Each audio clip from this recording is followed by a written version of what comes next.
just the conclusion of a crazy game, really. The final score between Australia and Japan in Brisbane was 1-1. Kurihara got the opener, and then Luke Wilkshire converted a penalty for Australia. So, honestly, given the whole game as a whole, it's probably a fair result, I think. Japan really should have put them away when they had the chances, especially after they got that first goal. They really should have made it 2, and they paid the price for that, really. So the game was played at Suncorp Stadium on a pitch that had been used a week before for a rugby international. So it was in horrible shape, really. But and I really think it probably wasn't a great idea to hold a game there. But oh well. The Australians started the better of the two teams. Japan looked a bit timid, and they struggled to cope with the aerial ball. And Australia, they knew this. That's all they were doing. They were just bombing it in from really deep. They weren't even getting up to the byline to cross it. Luke Wilkshire was just sending them in from fairly long distance, and it was working. So, yeah. Japan started with the formation that I thought they would. It was 4-2-3-1 with Kurihara and Konno at centre-back, most importantly. Australia started with a 4-4-2 with, I think, Cahill and Brosque started at centre-forward. And Bresciano was in central midfield. However, and I was a bit surprised, but he was taken off after 12 minutes. I'm not sure why. He might have an injury or something, for all I know, but he was taken off very remarkably quickly. The ref, I'll get to that later. That might need its own video, but Kagawa started fairly poor, but as the game grew on, just like the rest of the team, Japan just started to dominate, and Kagawa got a lot better. Japan gradually started to create their chances, and by the end of the first half, they were certainly the better team. They were certainly in control, and you could see that the momentum was with them. The second half started similar to the first, except Australia was controlling for maybe only a few minutes. Japan got back on top again. And then a very interesting decision against Australia was a second yellow card for Mark Milligan, which I thought was fairly harsh, to be completely honest. And also frustrating, because Japan was getting on top regardless of it was 11 or 10 people. But anyway, Mark Milligan got sent off for a fairly harsh call.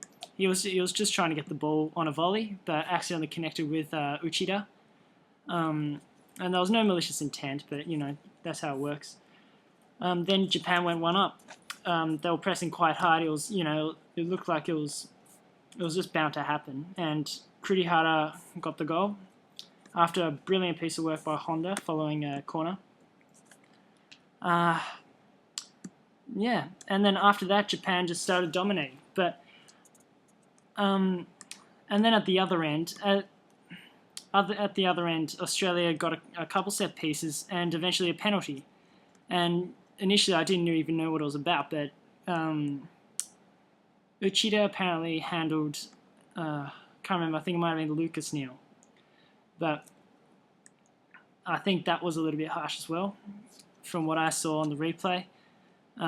It was just a normal contest that all the other players in the box were having, but the referee decided otherwise, and that was another decision that he made that was perhaps a bit questionable. But Luke Wilkshire converted. The thing I was watching it on cut out then, so I didn't actually see the penalty, but 1-1 to Australia, 1-1 even, and then Australia got back in it, and they pressed for another goal. Japan still had their chances, no doubt. Australia had a few chances too, one which came off the bar, I think from Ognenovski. And then Kiyotake, and later in the game, Kiyotake was put on for Shinji Okazaki. Okazaki had a fairly anonymous game. He had a header in the first half, which was close. But other than that, he didn't cause a whole lot of problems for I think David Carney, their left back.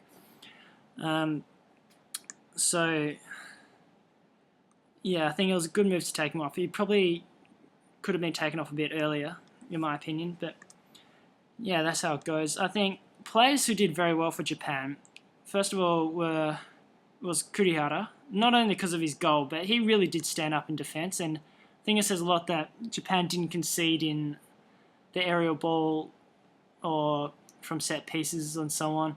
You know, they looked a bit under the pump, but you know, Kurihara did an exceptional job at the back tonight. I was very happy with his performance. Unfortunate to get a red card, but good on him. I was hoping he'd step up, and he really did. Konno had a good game. Okazaki wasn't quite so good. He was lively, but he didn't do a whole lot of damage. Maeda I thought was okay. He wasn't brilliant, but he was holding the ball well, and I was actually surprised how well he did that. So Maeda, I think, I would say now is Japan's preferred striker. I think he's had 3 good games in a row, and that's good enough to be the preferred striker, because no other forward for Japan's really held that down for 3 games in a row. So ever since Takahara. So what else do we have? The referee. Let's talk about him some more. Eventually, Kurihara, he got sent off for what was it? He was in front of Alex Brosque, I believe. Alex Brosque was in an offside position, and then I think Valeri kicked the ball long, not even towards those two, but Kurihara just naturally turned around and started sprinting backwards, and he just happened to clatter into Brosque. And then the referee decides to give him a yellow card for that, which I think is absolutely ludicrous. I don't understand what the ref was thinking.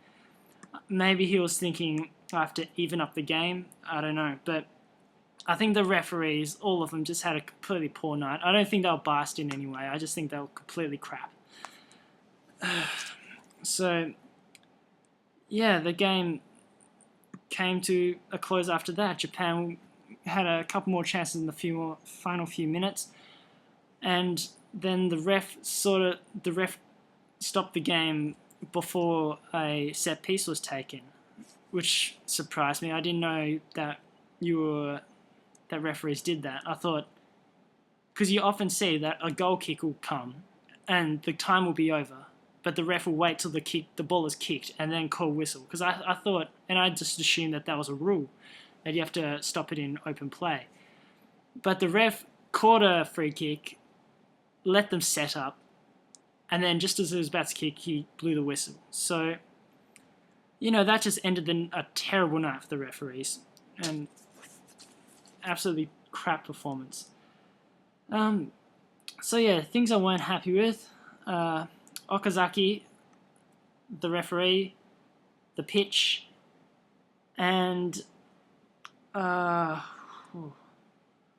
think Endo had a few poor touches. I think a lot of the boys had a few misplaced passes from time to time, but I think that can be a little bit attributed to the pitch. The ball it wasn't a fast pitch, it was a very slow game, and Australia used that to advantage by playing in the air. But all in all, I got to say 1-1 is, I think, a fair result on this game, given it was crazy. But people who are unhappy should remember that was probably the hardest game of the whole group. So, and it was good to come away with that with a point, even though it looked like there were 3 points up for grabs at a certain point. So, I think we'll look back on that. That was a good point to gain. Japan now on 7 points from their opening 3 games, and that's a good start. So the rest of the games will be easier than this one, most likely. I don't know about Iraq's form, but I don't think they're going to be better than Australia were at home. Australia, on the other hand, they're on 2 points from 2 games. You imagine they'll roughly need 15 or so points from the qualification series to qualify. There were 6 games left, so they're going to need to win 4 of those and get a draw. So I think they've got a tough road ahead of them. They've drawn one of their home games, so they're going to have to win away. That quite simply. So that's for them to decide. But 1-1, decent result, and I'll talk to you before the Iraq game. So, and leave any comments about the game. This will probably be talked about quite a lot. Any thoughts on players, disagreements that you had with anything I've said. Yeah, okay, thanks.